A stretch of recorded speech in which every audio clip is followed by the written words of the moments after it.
Avez-vous le courage d'affronter vos ténèbres intérieures pour trouver votre véritable lumière? L'éveil spirituel n'est pas toujours doux. Parfois, on a l'impression que tout s'écroule autour de soi. Si vous traversez actuellement une profonde confusion, une désillusion ou un sentiment de vide persistant, cette vidéo vous offre un soutien précieux pour traverser cette nuit noire de l'âme, souvent isolante, mais incroyablement puissante. Restez jusqu'à la fin, car je vais vous révéler les signes que vous êtes en train de sortir de cette obscurité et comment transformer cette épreuve en renaissance spirituelle. Imaginez vous réveiller un matin avec la sensation que votre vie entière n'a plus de sens. Les objectifs qui vous motivaient hier vous semblent dérisoires. Les relations qui vous nourrissaient vous paraissent superficielles. Et cette identité que vous avez construite pendant des années commence à se fissurer comme un vieux masque. Ce n'est pas de la dépression ordinaire, ce n'est pas un simple passage à vide, c'est quelque chose de beaucoup plus profond, quelque chose que les mystiques de toutes les traditions spirituelles ont reconnu depuis des millénaires, la fameuse nuit obscure de l'âme.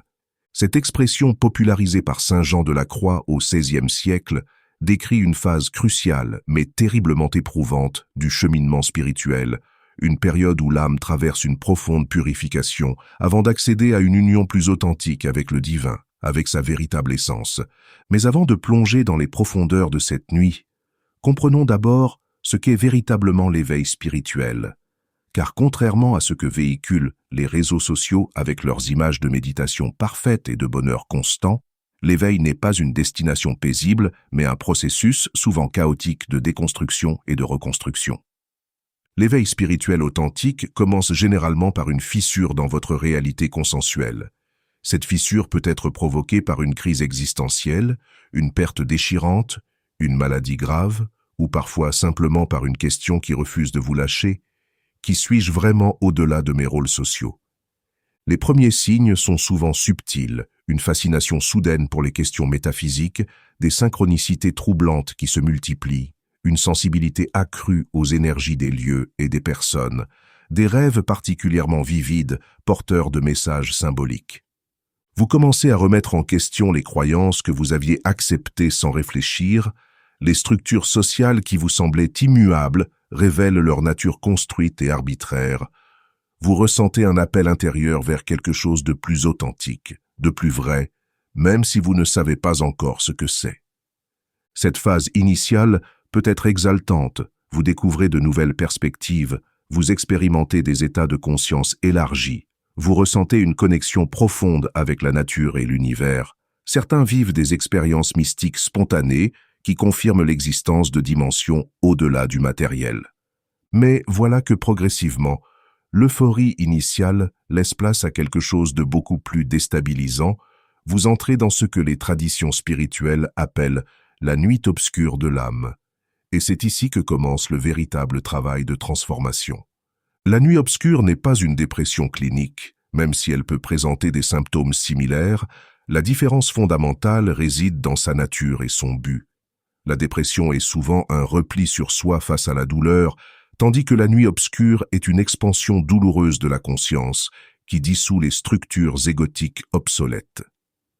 Durant cette période, vous pouvez ressentir une angoisse existentielle profonde, un sentiment que rien n'a de sens, que tout ce pourquoi vous avez vécu était une illusion. Vos anciennes sources de joie ne vous procurent plus aucun plaisir. Vos relations peuvent sembler creuses, vos accomplissements dérisoires. C'est comme si le sol sous vos pieds disparaissait progressivement. Vous ne savez plus qui vous êtes, vous ne reconnaissez plus votre propre reflet, l'identité que vous aviez soigneusement construite se désintègre morceau par morceau et vous vous retrouvez face au vide. Beaucoup rapportent un sentiment de solitude cosmique, même entouré de proches, une impression d'être séparé de tout et de tous, y compris de cette présence divine ou de cette connexion spirituelle qu'ils avaient peut-être ressentie au début de leur éveil.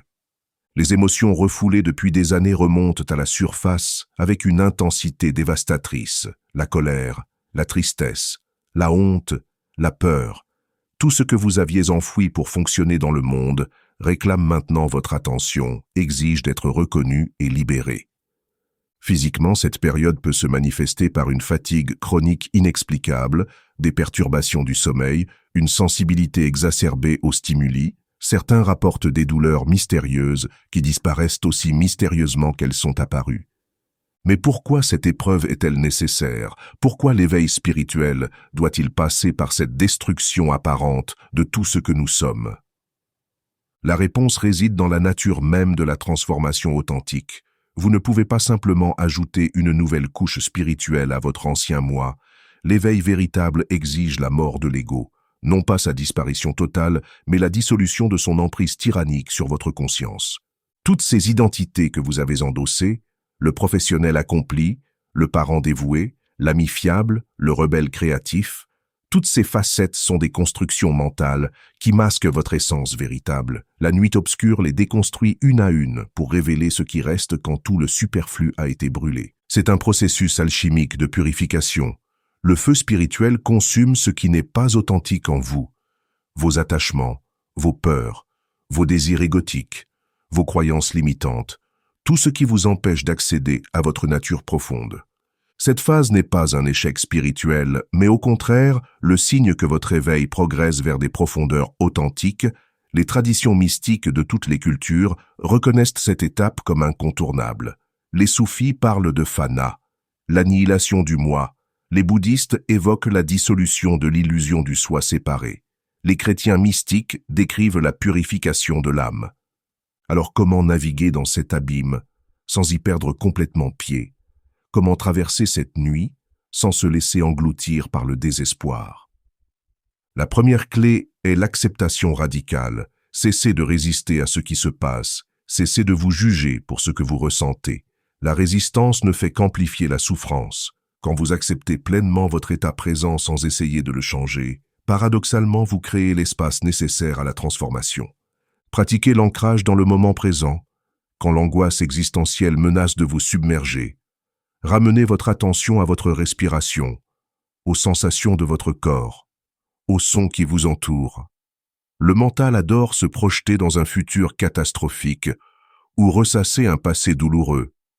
Mais dans l'instant présent pur, il n'y a généralement pas de problème insupportable. Cultivez une pratique de pleine conscience qui vous permet d'observer vos pensées et émotions sans vous identifier à elles. Vous n'êtes pas vos pensées, vous n'êtes pas vos émotions, vous êtes la conscience qui les observe. Cette distinction est cruciale pour ne pas vous noyer dans le tumulte intérieur. L'autocompassion devient votre meilleur allié durant cette période. Traitez-vous avec la même gentillesse que vous offririez à un ami cher traversant une épreuve difficile. Reconnaissez que cette souffrance fait partie de l'expérience humaine universelle. Vous n'êtes ni brisé ni défaillant, vous êtes en transformation. Cherchez le soutien de personnes qui comprennent ce processus, que ce soit un guide spirituel expérimenté, un thérapeute familier avec les crises spirituelles ou une communauté de chercheurs traversant des épreuves similaires. L'isolement amplifie la souffrance, tandis que le partage authentique l'allège. Il est crucial de faire la distinction entre une nuit obscure de l'âme et une condition psychiatrique nécessitant une intervention professionnelle. Si vous avez des pensées suicidaires persistantes, si vous ne pouvez plus assurer vos fonctions quotidiennes de base, si vous perdez contact avec la réalité consensuelle, consultez immédiatement un professionnel de santé mentale. La nuit obscure peut coexister avec une dépression clinique, et il n'y a aucune honte à solliciter une aide médicale. La spiritualité authentique n'est pas incompatible avec la psychologie moderne. Au contraire, une approche intégrative honore à la fois la dimension psychologique et spirituelle de votre être. Durant cette traversée, lâchez prise sur les attentes de la société concernant qui vous devriez être et ce que vous devriez accomplir. La pression sociale pour maintenir une façade de succès et de bonheur peut être écrasante quand vous traversez une déconstruction intérieure profonde. Donnez-vous la permission de ralentir, de vous retirer temporairement des obligations non essentielles, de créer un cocon de sécurité où vous pouvez vous effondrer sans jugement. Cette période n'est pas le moment de forcer ou de performer, c'est le moment de vous laisser défaire pour pouvoir vous refaire. Maintenez des rituels simples qui vous ancrent, même si vous ne ressentez plus leur signification, une pratique méditative quotidienne, une marche dans la nature, l'écriture d'un journal. Ces actes créent une structure minimale qui empêche la dissolution complète tout en permettant la transformation nécessaire. Soyez patient avec le processus, la nuit obscure ne suit pas un calendrier prévisible. Pour certains, elle dure quelques mois, Pour d'autres, plusieurs années. Essayer de la précipiter ne fait que prolonger l'épreuve. La transformation authentique exige le temps qu'elle exige. Et puis, progressivement, presque imperceptiblement au début, des signes d'émergence commencent à apparaître. Vous remarquez peut-être un matin que le poids sur votre poitrine s'est légèrement allégé, qu'une petite chose simple vous a procuré un moment de joie authentique. Les couleurs du monde semblent retrouver leur éclat. La nourriture recommence à avoir du goût. Vous ressentez à nouveau de la curiosité pour la vie. Ces petits signes sont précieux. Ils indiquent que vous traversez et sortez de la nuit. Votre relation à vous-même change fondamentalement. Vous développez une authenticité nouvelle, une incapacité à jouer des rôles qui ne correspondent pas à votre vérité intérieure. Les masques sociaux que vous portiez autrefois avec aisance vous semblent maintenant étouffants et impossibles à maintenir. Vous découvrez un nouveau sens à votre existence, non pas imposé de l'extérieur, mais émergeant organiquement de votre essence profonde.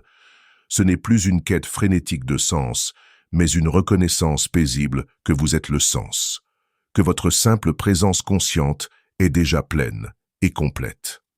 La résilience que vous avez développée en traversant cet abîme devient une force tranquille.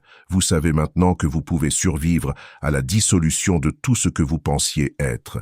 Cette connaissance vous libère de nombreuses peurs qui limitaient auparavant votre vie. Votre sensibilité, qui était devenue un fardeau durant la nuit obscure, se transforme en don. Vous percevez les nuances subtiles de la réalité. Vous ressentez une empathie profonde pour la souffrance des autres, car vous avez traversé votre propre enfer. Vous reconnaissez l'interconnexion de toute vie. Le paysage post-nuit obscur est radicalement différent de celui que vous avez quitté. Vous ne retournez pas à votre ancien moi. Vous émergez transformé. Comme le papillon qui ne peut jamais redevenir chenille, vous avez franchi un seuil irréversible. Votre connexion au divin, à la source, à la conscience universelle, quel que soit le nom que vous lui donnez, devient plus directe et intime. Ce n'est plus une croyance intellectuelle, mais une expérience vivante. Vous sentez cette présence non pas comme quelque chose d'extérieur, mais comme votre nature même. Les synchronicités se multiplient à nouveau, mais vous les percevez différemment, non plus comme des coïncidences magiques, mais comme le langage naturel d'un univers conscient et interconnecté. Vous apprenez à lire les signes sans vous y attacher compulsivement. Votre relation aux autres se transforme également. Vous attirez naturellement des personnes qui vibrent à une fréquence similaire. Les relations superficielles tombent d'elles-mêmes, tandis que des connexions authentiques et profondes émergent. Vous n'avez plus besoin de forcer ou de prétendre. Mais l'éveil n'est pas un état final permanent de béatitude. C'est une erreur courante de penser que traverser la nuit obscure vous garantit un bonheur inaltérable. La vérité est plus nuancée et plus belle. Vous continuez à ressentir toute la gamme des émotions humaines, la tristesse, la colère, la peur, la joie. Mais votre relation à ces émotions change radicalement. Elles ne vous définissent plus. Elles traversent votre conscience comme des nuages traversent le ciel, sans altérer la vastitude du ciel lui-même. Pour maintenir votre bien-être spirituel après cette transformation intense, établissez des pratiques quotidiennes qui vous ancrent dans votre nouvelle réalité. Une méditation matinale, même brève, des moments de silence contemplatif, une connexion régulière avec la nature. Ces rituels ne sont pas des obligations, mais des actes d'amour envers vous-même. Continuez à cultiver la présence consciente dans les activités ordinaires, manger, marcher, converser. Chaque moment devient une opportunité de pratique spirituelle. Quand vous y apportez votre attention pleine, le sacré n'est pas confiné au moment de méditation formelle, mais imprègne chaque instant de l'existence. Soyez vigilants face aux pièges courants. Après une période de croissance intense, l'ego spirituel peut se reconstituer sous une forme plus subtile. Vous pourriez vous identifier à votre statut d'éveillé, juger ceux qui n'ont pas traversé ce processus, ou utiliser votre expérience pour vous sentir supérieur. L'humilité authentique est le signe d'une transformation véritable.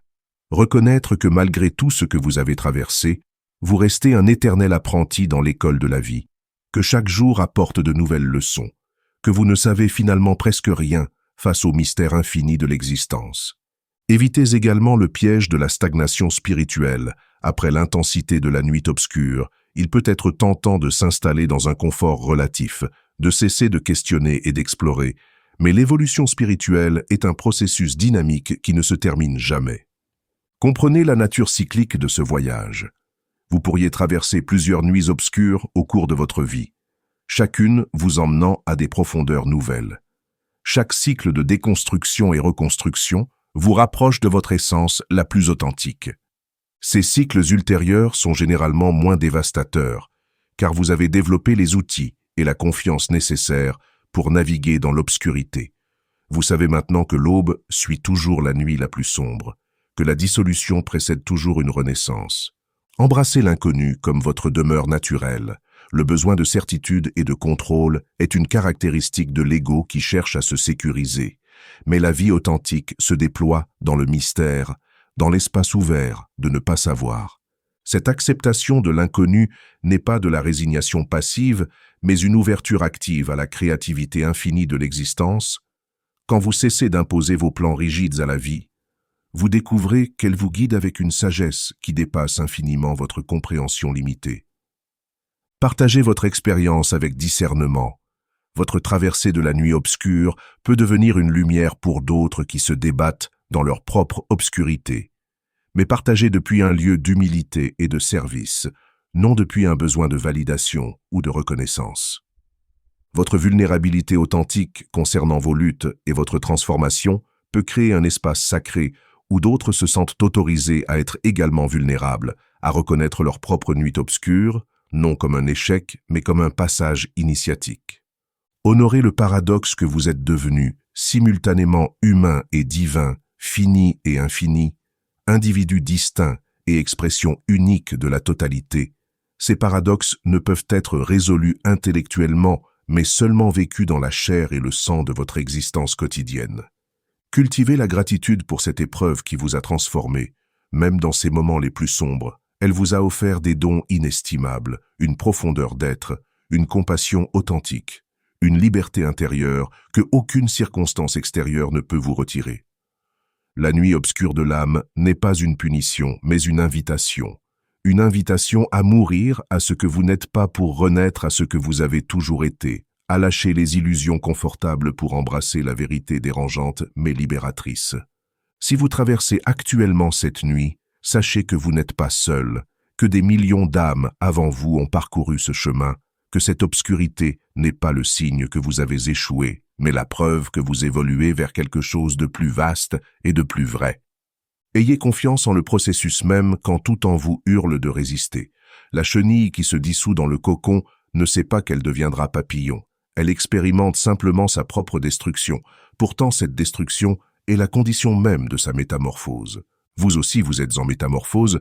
Les structures anciennes se dissolvent pour laisser place à une forme d'être radicalement nouvelle.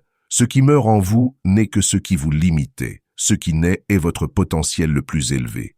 Et pour ceux qui ont déjà traversé cette nuit et émergé de l'autre côté, rappelez-vous que votre voyage continue, que chaque jour est une opportunité de vivre depuis cette conscience élargie, de manifester dans le monde ordinaire la sagesse extraordinaire que vous avez acquise.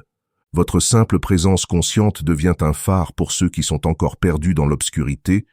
Vous n'avez pas besoin de prêcher ou de convaincre. Votre authenticité, votre paix intérieure, votre compassion en action parle plus fort que tous les mots. La nuit obscure de l'âme vous a dépouillé de tout le superflu pour révéler l'essentiel. Maintenant, votre tâche est de vivre depuis cet essentiel, de créer une vie qui honore cette vérité profonde que vous avez découverte dans les profondeurs de votre être. Si cette vidéo a résonné en vous, si vous traversez actuellement votre propre nuit obscure ou si vous en êtes récemment sorti, partagez votre expérience dans les commentaires. Votre témoignage pourrait être exactement ce dont quelqu'un d'autre a besoin pour continuer à avancer. Abonnez-vous à cette chaîne pour plus de contenu sur l'éveil spirituel authentique. Loin des clichés de la spiritualité commerciale, nous explorons ici les profondeurs réelles de la transformation de la conscience. Et rappelez-vous, la lumière la plus brillante est celle qui a traversé l'obscurité la plus profonde. Votre nuit obscure n'est pas votre fin, mais votre renaissance. Ayez le courage de traverser, car de l'autre côté vous attend une version de vous-même que vous ne pouvez même pas encore imaginer.